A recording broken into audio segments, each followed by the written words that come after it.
Hi అండి. నేనైతే వడియాలు పోసిన చూడండి ఎంత బాగా అయినాయో, మంచిగా కరకరలాడుతున్నాయండి. నేనైతే బియ్యంతోనే పోసిన. నైట్ అయితే నానబెట్టినండి. బియ్యము నైట్ నానబెట్టి పొద్దున్నే వండుకున్న. 1 గ్లాస్ బియ్యానికి 3 గ్లాసులు వాటర్ పోసిన.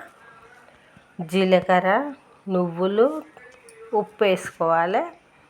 ఉప్పు వేసుకొని ఎసట్లు వేసి అన్నం అయితే వండుకోవాలి.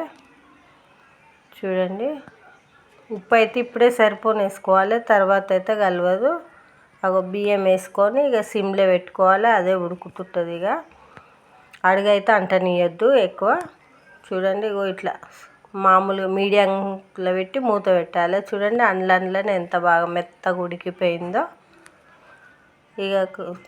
నేనైతే ఫ్యాన్ కింద పెట్టి బాగా అటు ఇటు అని నలిపిన దాన్ని. ఎందుకంటే అది మొత్తం ఇట్లా అన్నంగా లెక్క కాకుండా ఇట్లా మెత్తగా అవుతుందని అట్లా అన్నా. మనం మురుకుల పావు తీసుకొని అందులో వేసుకొని మన ఇష్టం వచ్చిన షేప్లో ఒత్తుకోవచ్చు. నేనైతే స్టార్ది అది పెట్టి అట్లా ఒత్తిన సకినాల లెక్కనే. చూడండి, అసలు ఈజీగా చేసుకోవచ్చు. ఊరికనే అవుతాయండి, ఎంతో టైం పట్టదు. ఈజీగా టేస్టీగా ఉంటాయి. చూసిరా, ఇట్లా పెట్టుకోవడమే. ఈ ఎండాకాలం అయితే ఒక్కరోజుకే ఎండిపోతున్నాయండి. పొద్దున పెడితే సాయంత్రం లోపే ఎండిపోయినాయి. చూసిరా, అంతే. ఫస్ట్ టైం నా వీడియోలు చూసేవాళ్ళు please subscribe my channel. Like ఇవ్వండి, షేర్ చేయండి. నా వీడియోలు ఎలా ఉన్నాయో కామెంట్ పెట్టండి. చూసిరా, ఇట్లా ఆరబెట్టుకున్నాక సాయంత్రం వరకే చూడండి ఎట్లా ఎండిపోయినాయో. ఇట్లా తీసుకోవాలి.